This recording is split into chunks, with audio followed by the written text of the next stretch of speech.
I'm going to try my best to explain my theory on how a Hilliard front differential works.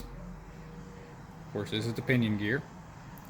This is what drives the ring gear. Anytime the rear wheels are turning, this propeller shaft is going to be turning this pinion gear. Pinion gear will turn the ring gear, which sits in here. And as you can see, we got it turning in the forward direction now. If it was in the side by side, which is what we're going to focus on. This is your axle hub. On the other side, your CV shaft would go into this, and it would go and turn and go to the wheel. Now in two-wheel drive, this ring gear will be turning like this, and both your axle hubs will be free to turn however fast the tires are turning on the ground. The magic is when you hit the switch for four-wheel drive. And as you can see, these ring gears have wells cut on the inside. That is where these rollers ride in your sprag carrier when you're in two-wheel drive. They will stay in those positions up and out of the way.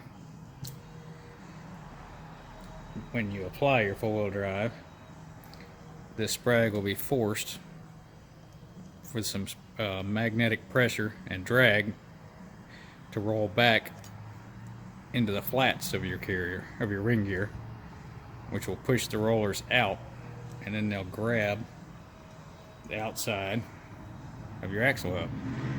And as they'll grab really tight, it will make the axle hub start to turn. The question is, how do we get to that point? Well, what we have, this is the other half of your housing. This is the electromagnet that's built into it. This is when you turn the switch on. This is what your computer energizes. And this plate, you can see the lines on it where it always is rubbing on this slightly, like so. You can see how easy it turns. Well, when you ask for four-wheel drive, and you energize that magnet, this plate gets stuck on there and you can't turn it anymore. I guess you can barely if you really man up on it. And when you do that, this plate sits on this, which is called your spring retainer, which will slowly get to where it goes. It is keyed onto your spring retainer and sitting in here like so. And then this is your cage plate, which will be sitting on here like so. And then your cage will be keyed with these slots onto here like so. So what will happen is the drag from this magnet on that plate will put such a resistance on wanting to turn that it'll overpower these springs. And while this is sitting in like so, there will be so much resistance on it not to want to turn that it will move, overpower the springs, and this will twist inside your carrier, inside your ring gear,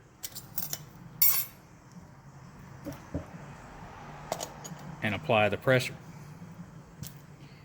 So what we'll do next is we'll put this in, hopefully without a snag.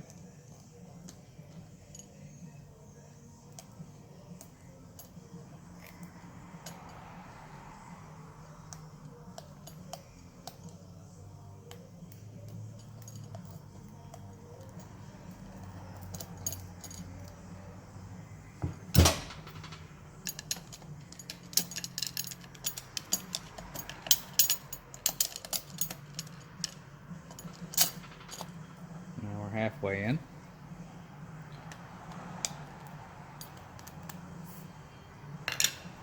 Then we'll put this side in.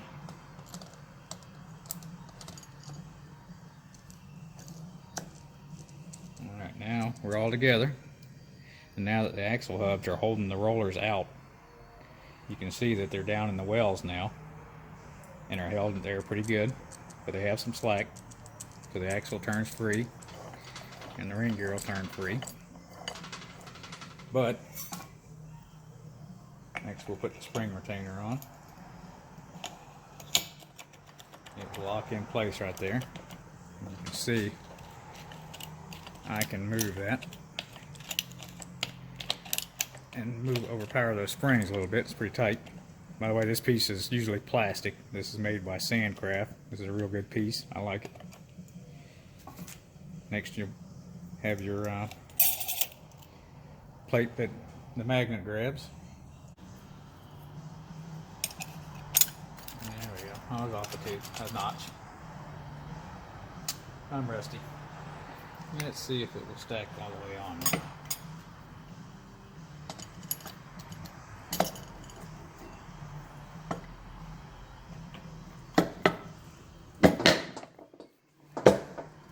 Now it's all the way together. Now let's see.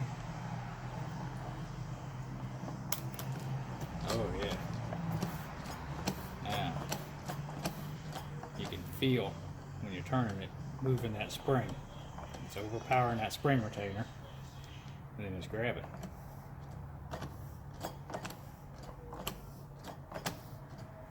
Now if you're not turning this, you can turn these axles free. But as soon as this is turning, and this isn't turning, it instantly grabs and pulls these front axles. And that's all because of the drag that this magnet is putting on that plate, which is making that sprag cage turn in those wells and force those rollers down on the axle hubs. Now the factory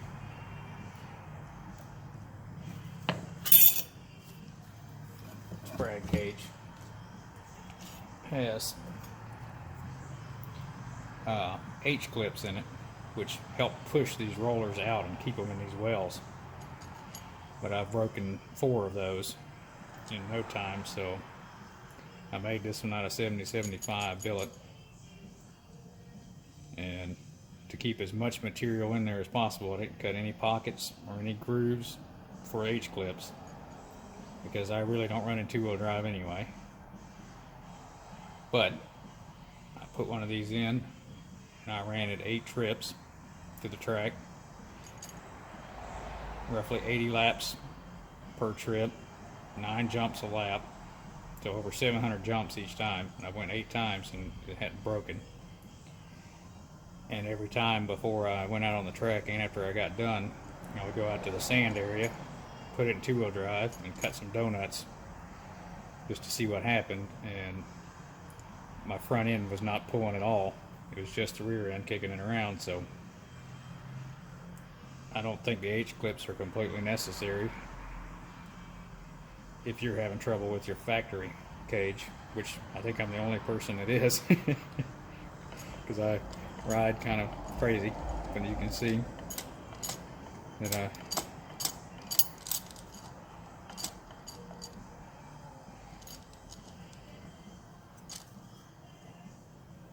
how without this other in there to keep this thing under turning, it wants to go each way. You can see it actually performing and then grabbing. But when you have both axle hubs in there, it doesn't do that unless you have it energized, which we'll put it together again just to see.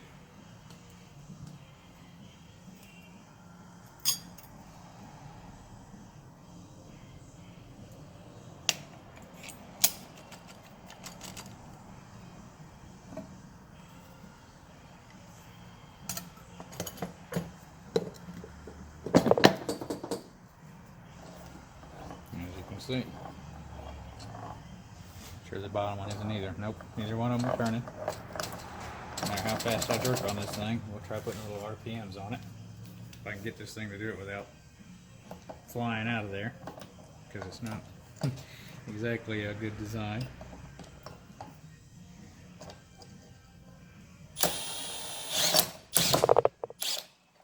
It didn't even try to put a turn, but as soon as you apply some power, you're having to overpower that spring. The spring retainer springs, and it's grabbing the front and pulling either direction, of course. And that's how they work. Hope that helps.